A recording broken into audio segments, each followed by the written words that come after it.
If you thought Freddy Krueger was only popular in English-speaking parts of the world, you're wrong. Dead wrong. Freddy Mania was a worldwide phenomenon. I've already covered a few Elm Street knockoffs from Mexico, Russia, Italy, and India, and tonight we're headed to Southeast Asia. The next ripoff hails all the way from Indonesia. Yep, it's time we finally take a look at 1986's Batas Impian Rencenseta, also known as Satan's Bed. Now, many fans have dubbed this one a nightmare in Indonesia, but just because people say it's a knockoff doesn't necessarily mean it is. A lot of movies that I've covered borrow from Elm Street, but also bring in some original ideas too. Now, the only way to know for sure if it's a clone is by digging into the surface level similarities, breaking down its plot, and finally coming up with a rating to determine if Satan's Bed truly is an Elm Street ripoff.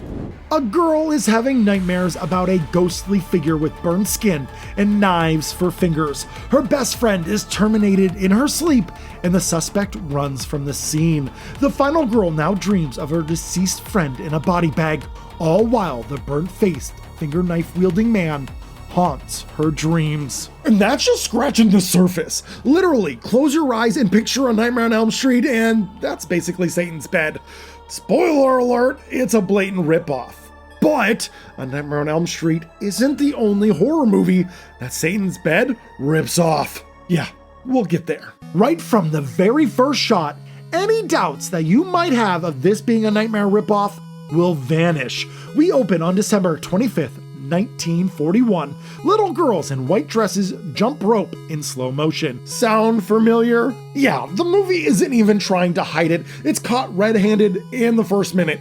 It's like the filmmakers clearly don't care about how blatant they're being. The girls are called inside and hey! Come inside, children. Yes, Mama. Surprise! It's English dubbed. While they sing Christmas songs, a man breaks into the house and starts shooting. Wait a second, is this a Nightmare on Elm Street ripoff or a Deadly Dreams ripoff? This came out in 1986, so Deadly Dreams has some explaining to do.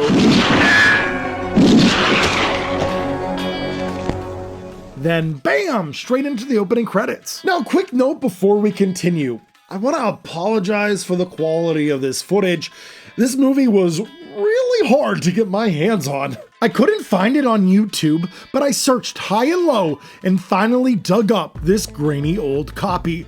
There appears that there was a German DVD release, but no official release in the US. Thankfully, this movie is dubbed in English because honestly, trying to find subtitles would have been the real nightmare. We open with a girl sleeping in a chair. The TV bends and breaks. She wakes up in bed and finds the TV is actually broken. And with that, we start meeting our cast. This is our final girl, Maria, basically our Nancy.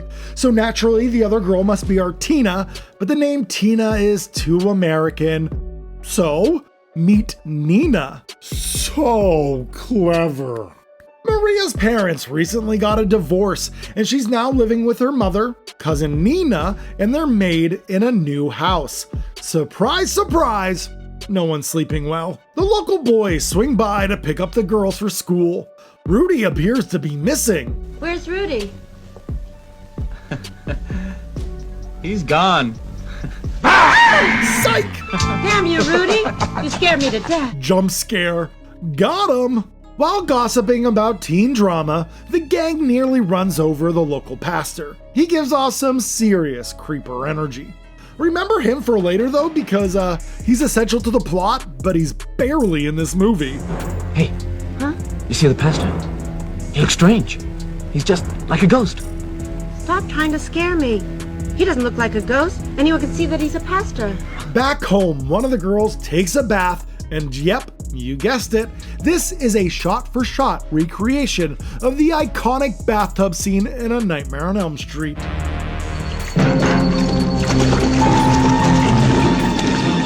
And almost directly after that, we have another copied scene of all the teens together talking about their dreams while the boyfriend is fiddling with the boombox, which leads Rudy to tackle not Glenn just 3 yards from the goal line. What a brilliant tackle, and the fans go wild. I guess subtlety is not a thing in Indonesia cinema, huh? At this point, it's basically a Nightmare on Elm Street scene for scene. Nina hooks up with Rudy. She wakes up to something hitting her window. She goes outside to investigate. She's attacked by a mushy-faced man with finger knives. He cuts off a finger and it bleeds a color that isn't red. We even get Nina being attacked under the blanket, and when Rudy takes the blankets off, it's just Nina. I feel like I've seen this movie before.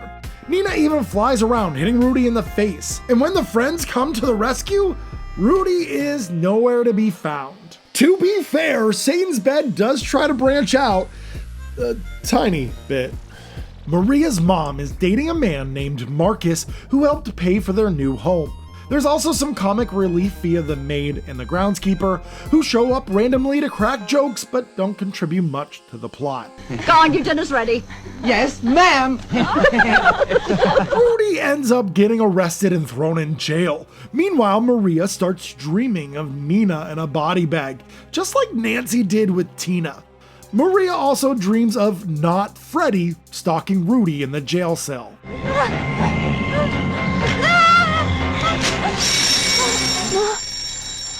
Rudy somehow escapes from the prison off-screen and dreams of a tempting treat from the Twilight Zone. Rudy thinks with the wrong head, and this sizzling siren of slumber chokes Rudy. What was the safe word again? Oh, too late. Finally, some breath of fresh air arrives when the shaman of sorts comes to the house to dispel any otherworldly frights. And things actually get kind of awesome. In a standout scene, the shaman enters the dream realm, where he faces off against both the Freddy knockoff and the nap time nymph. At first, he fights them off, but then they crawl their way up from the ground and literally tear off their own heads. I guess the shaman's plan really bites him in the butt. The shaman somehow survives all this and runs away.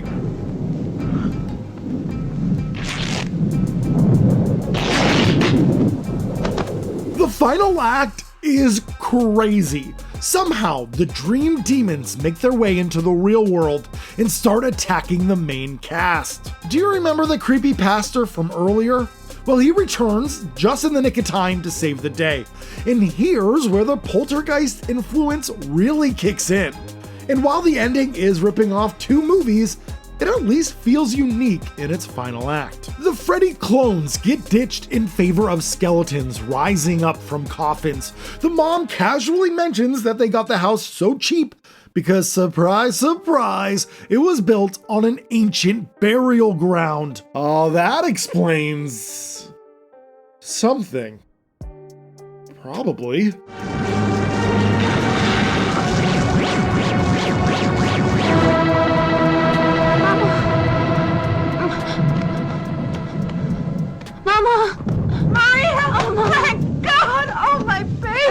The ending is a bit of a genre smoothie. Did they forget what movie they were ripping off? It feels more like Poltergeist than anything. The heroes get away to a hotel of sorts, and when they finally get there, the light flickers, signaling that the evil has followed them. And then the film just ends. I actually enjoyed this movie, and I think it could be a lot of fun with friends, pointing out all the different references to A Nightmare on Elm Street. You can make a pretty fun and lethal drinking game out of it. You can drink anytime the movie rips off Elm Street, but I don't think there's enough alcohol in the entire world to play that game. The beginning dragged a bit. It's like watching your favorite movie, but just poorly done. Some amusement, sure, but it soon wears out its welcome. While I enjoyed this inferior version of Elm Street, I enjoyed it a lot more when it actually got off the beaten path. When the shaman arrived in the dream world, I was hooked. It was captivating. It was great. I just wish there was a bit more of this. The ending is also a bit head-scratching, like nothing is explained at all. Who was the dream guy and gal? Just evil spirits from the burial ground? I don't know. Are we just explaining the opening sequence and the whole movie as the house is just cursed because it was built on some burial ground? I just need a little more than that. Without the connective tissue, it really just feels like plagiarism. Heck, maybe it's just my fault. Maybe I couldn't follow along. I did have a hard time keeping track of who was who, partly due to the bad transfer, which makes some scenes nearly unwatchable. I would kill for a proper HD remaster of this, like how they did with Mahakal. Some scenes like the shaman getting a hand through the chest would absolutely shine in 4K. Right now, you can barely tell what's happening. So, how much Elm Street DNA does Satan's bed have? I'd say it's roughly 95% Elm Street, 4% Poltergeist, and 1% its own original thing. And that's me being generous. Still, there is a charm to it. Just like Mahakal, it blatantly plagiarizes, but Mahakal at least tries to expand upon the source material.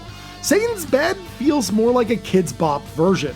Sure, it's recognizable, but it's the worst way to experience something you love. If you've never seen A Nightmare on Elm Street, then maybe Satan's Bed could work for you, but if you have seen it, then there's not enough new here to justify the watch.